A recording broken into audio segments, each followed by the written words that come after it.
Some of you don't like it when I cover designer fragrances, and some of you want me to cover more designer fragrances. So today I thought I'd put together a video on some of the better designer fragrance discoveries of 2022. Now I've got a video coming soon for my favorite 2022 discoveries that are niche focused.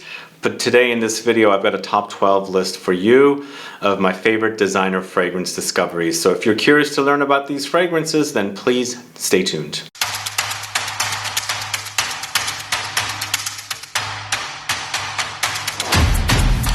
Thanks so much for tuning in. This is Sebastian. Yeah, today we're talking about designer fragrances and my favorite designer fragrance discoveries of 2022. Sadly, they're more about the designers' luxury collections like the private blends and the exclusives and things like that. There's no Dior here. I didn't see any Dior releases in 2022, although they released the re-release of the fragrances that were part of for the Privé collection, but nothing totally new and original, so we'll see what happens in 2023. Yeah, I think we're going to see what we've got here. So we've got 12 fragrances. We're going to start off first with a fragrance from the house of DRIES van Noten. This is Cannabis Patchouli, the one and only fragrance that I have from this collection. And the other one that I would pick up from this collection is Voodoo Chile. I think that's how you say it.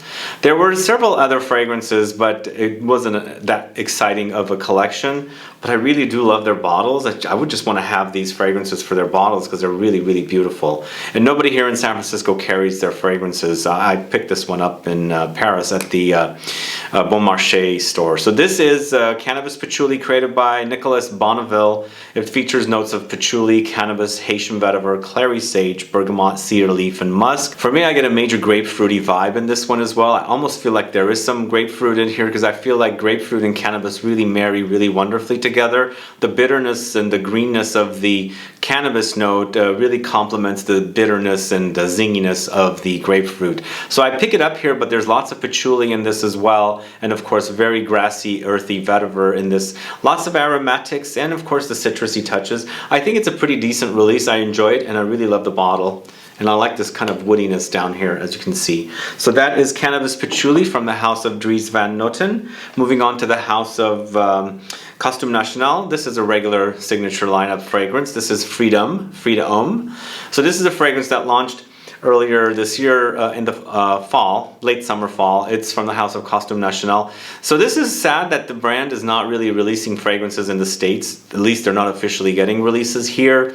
They've lost their distribution, but they are getting releases in Italy, of course, because that's where the brand's from, and of course in the rest of Europe. So this is a fragrance created by Julien Rasquinet. And once again, we've got citruses here, lemon and lime, and it's contrasted with kind of an ambery touch and also an incense smokiness and lots of Cypriol in this with saffron as well. So it's lemon, lime, saffron, Cypriol, and an incense and Labdanum. So it's ambery. So it's a citrus amber fragrance, but this is very earthy. The Cypriol note is very prominent in this one. Really interesting contrast to the lime and the lemons. And of course you get the leatheriness from the saffron and the spiciness as well. Beautiful yellow bottle. A great citrusy fragrance. It's Freedom from the house of Costume National. Check that out if you don't know it. So this is going to be a technicality. I'm featuring CARON and GUERLAIN as part of my designer fragrances. These brands were out way before there was a term or word niche fragrances. So I'm featuring them here because they've been doing fragrances for a long time. This is from the house of CARON. It's Pour un Homme de CARON, Le Soir. A great take on the original Pour un Homme, but it's completely different. It doesn't really remind me too much of the original, but it's a great a flanker to the original. With lavender, there's oak, cypress, iris, concrete, violet.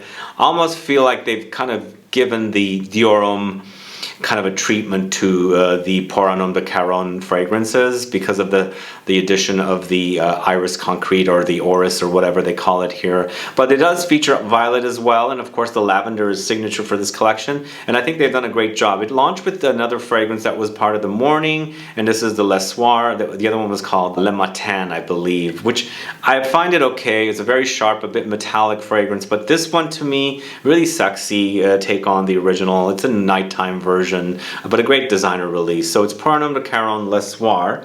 Great scent. Next, go into the house of Narciso Rodriguez. This is for him, Bleu Noir Parfum, a fragrance created by Sonia Constant.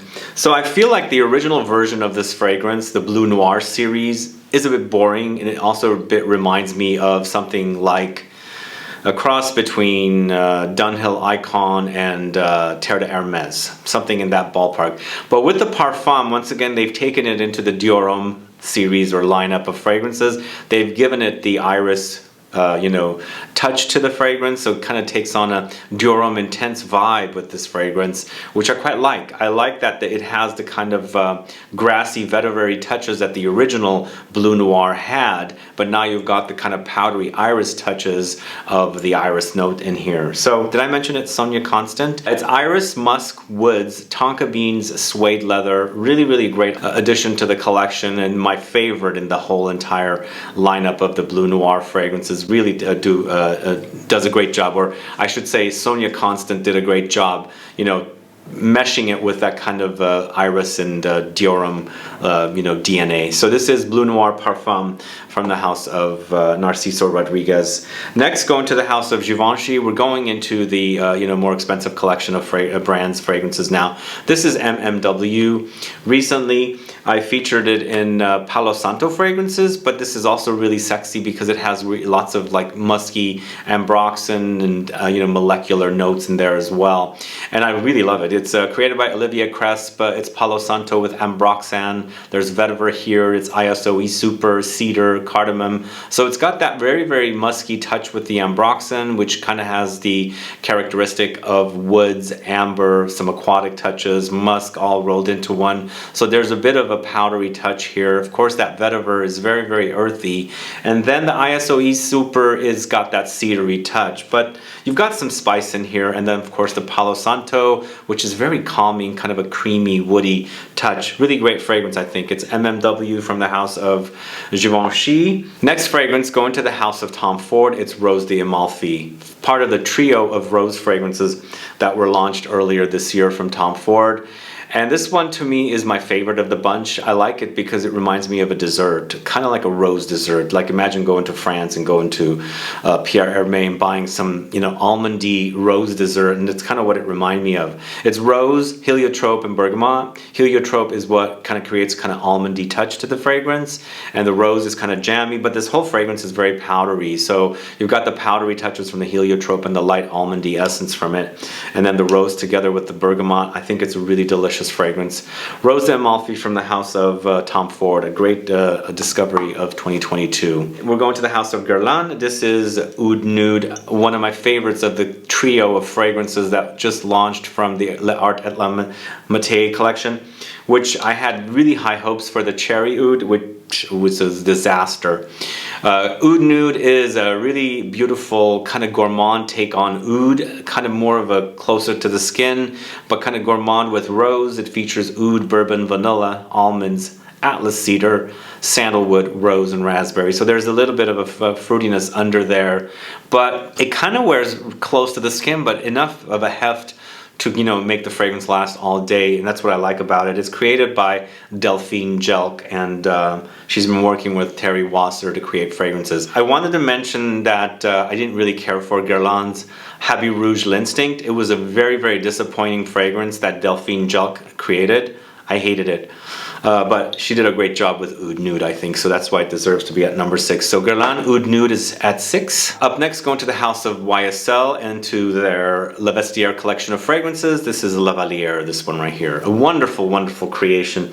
Rose and figs together, really great. It's created by Annick Menardo, I found out. And now I found it displayed on some of the databases online. And she did a great job with this one. She's done fig fragrances before. She did a fragrance called Cocorico for Jean-Paul Gaultier, but that was kind of a patchouli, cacao, fig thing. Here it's more fresh with rose, bergamot, blackcurrant, geranium, jasmine, vetiver, cashmere, and musk. It's interesting also, I'm seeing her name come up quite frequently. It was one of my favorite perfumers when I first got into doing reviews. She had a ton of fragrances done in the late 90s, 2000s, and then she disappeared for a bit towards the latter part of the 2010s. Now she's back doing fragrances, and she did a great job with Lavalier. So Lavalier at number 5 from the house of YSL. And then moving back to the house of Givenchy, it's Noctambule. Really a wonderful offering.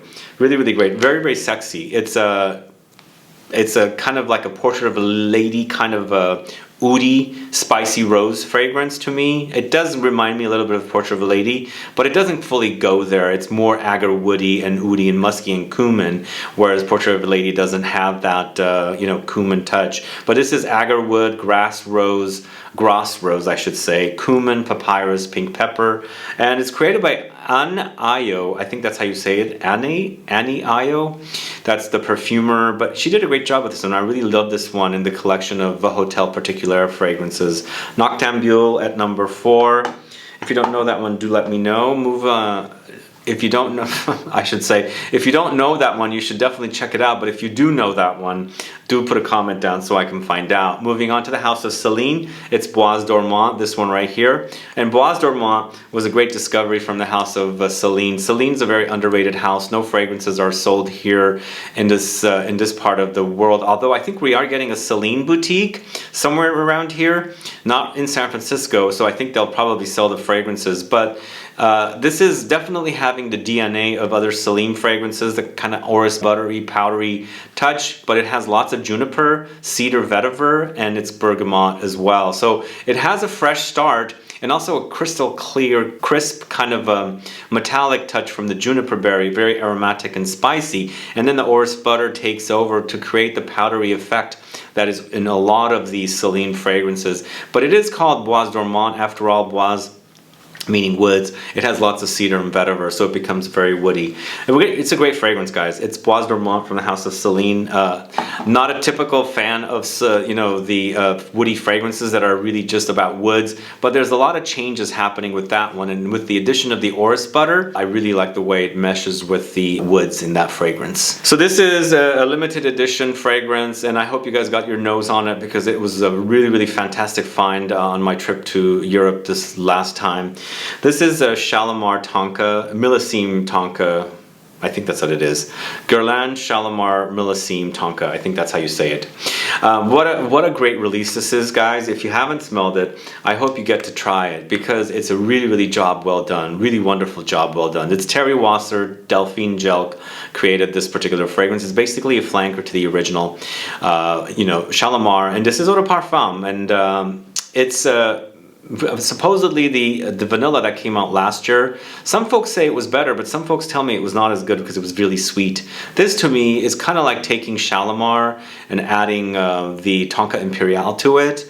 Just really delicious in that way. That's what I like about it. It's a really, really wonderful offering from Guerlain, and I'm glad I have this bottle. I'm going to cherish it. This is Guerlain Shalimar Tonka at number 2. And maybe you guessed number 1. I've been speaking a ton about it. It's Baby Cat from YSL.